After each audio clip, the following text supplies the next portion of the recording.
Yo, Elliot!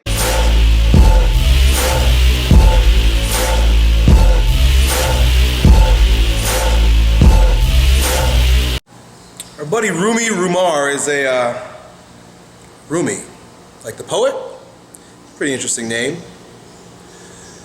Rumi is also, besides being a poet, is a boxer, right? So if you can imagine, it's one of these sports where there's pattern overload. He's doing the same thing over and over and over and over and over and over. He probably does this, maybe 500 times a day, during practice, maybe more, maybe 1,000. A lot of repetitions in one particular movement. Bang, bang, bang, bang, bang. What that causes is pattern overload and ultimately injury, if not structured properly into a well-balanced training routine, which obviously our buddy is 31 years old and has been boxing for quite a while, and now he's torn and fucked up his shoulders. He's got torn labrums, can't stabilize the shoulder. He's in a sling for the next 6 months. God damn, that sucks.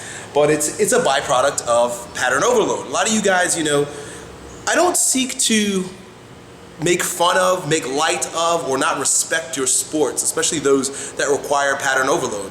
Boxing, I said this with regard to swimming, and a lot of people became upset. It's not that I don't love you, and I don't love swimming, or I don't love boxing, but you gotta be fucking realistic about what's happening here. It's not good or bad, but realize that whenever you subject your body to the same pattern over and over and over and over and over and over and over and over and over and over and over again, there's going to be abuse. It's abuse. It's fucking abuse. We're not machines designed to do one movement over and over and over and over and over again, especially without unwinding or doing the opposite movement and corrective stretching and exercising in order to maintain instantaneous axis of rotation or structural integrity of all of our joints. It doesn't take a fucking genius to figure that shit out. I'm not that smart.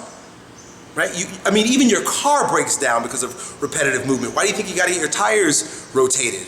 Right? It wears out because you're making right turns all day long. Same shit happens to your body, folks. Don't take a genius to figure that out. Right? So now, he wants to keep boxing. He's in his fucking sling, and he wants to know, what can I do? I tried physical therapy. I tried stabilizing the joint. I tried working on the rotator cuff. They're saying that, there's not much that I can do, that it might be the end of my boxing career.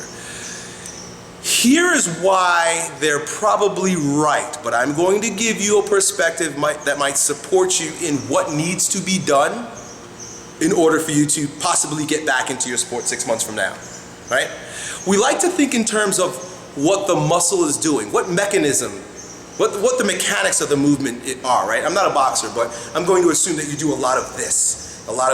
And this is creating a situation where your shoulder has to destabilize it, or not totally destabilize, but protract, boom, boom, right? So your shoulder blade opens up, you open up your back, you extend your arm forward, you lurch forward. So there's muscular lengthening and tensioning associated with doing this. Boom, boom. And over time, those muscles continue to get longer, right? These muscles begin to get shorter. Just look at the movement.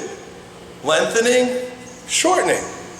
Over time, you end up with a lack of instantaneous axis of rotation. That basically means where the joint sits nicely in the ball and head, whatever, Monday morning. Anyway, so it sits in nicely, and it doesn't sit in nicely because you've now overdeveloped the musculature over here and lengthened the muscles that tend to be phasic on the back. So we like to think okay, well, it's just a matter of stretching and strengthening. It's a matter of stabilizing. But if you've been listening to Elliot Hulse long enough, you know that there is one step deeper than just the actual biomechanics of the movement. There's your nervous system. Your nervous system likes to build engrams or comfortably repeatable patterns. It's funny because not only does it do it biomechanically, but it does it in all areas of our life. That's why I always talk about, hey, if you'd like to change areas in your life, you gotta change your fucking mental attitude towards things in life. You wanna change anything, you gotta start with the nervous system. Really good book that I just finished reading was The Power of Habit. You might wanna get that. But anyway, your nervous system builds habits. We call those motor engrams. Patterns of activity that your neuromuscular system has become accustomed to, right? So for example, I'll give you a really stupid one. Do this. Cross your arms, right? Yeah, it's fucking normal. Yeah, you just do this. Now, try to do the opposite. Opposite hand on top. You had to fucking think, right? Because there's no motor engram for that. You have to rebuild that motor engram. Or, for example, if you drive, right, and you get into your car, you don't have to think about putting your key in the ignition, right? You fucking get in your car, you just strap on your seatbelt, bang, and you go. Go get in somebody else's car, right? Brand new car for the first time. What do? Looking for the ignition. And for the first couple of weeks, perhaps, you're looking for the ignition until, and then you become a fucking machine. Now, what does this have to do with you and your shoulder injury? Your nervous system has a strong pattern, deeply ingrained to do this. So you could strengthen and try to stabilize all you want, but the minute you go back to especially the environment associated with that pattern, because I mean all of your senses connect in order to reproduce what you've taught it to reproduce, right? Environment is a big part of how you are going to respond to any situation that you're in, neuromuscularly or psychologically, right? That's why a lot of people, like during the holidays when they go back to see their parents, it's horrible because literally the environment reproduces that experience that they had when they were 15 years old, and like, you know, their dad yells at them and their mom is like wiping their lip, and like they're a grown man now because shit just goes back to the way it was.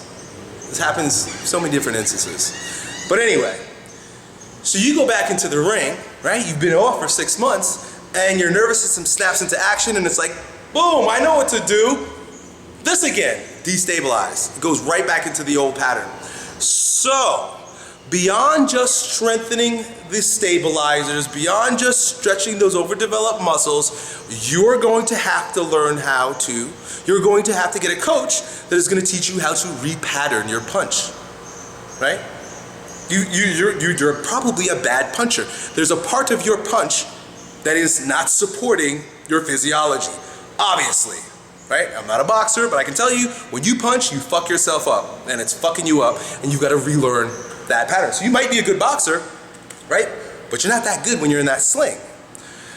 So it's going to take a long time. It takes something like 300 to 500 repetitions to create a brand new motor engram, right? You want to do something brand new, like I said, if you're getting in a car, it'll take about 300 to 500 times before it's just like, you could do it when you're drunk, right? Shouldn't be doing that, right?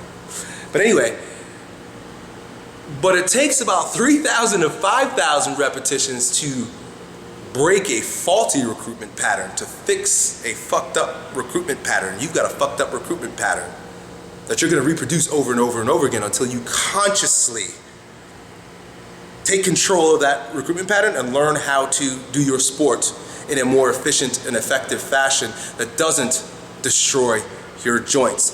So, sucky answer, because you've got a lot of work to do. Peace. Yo, Elliot.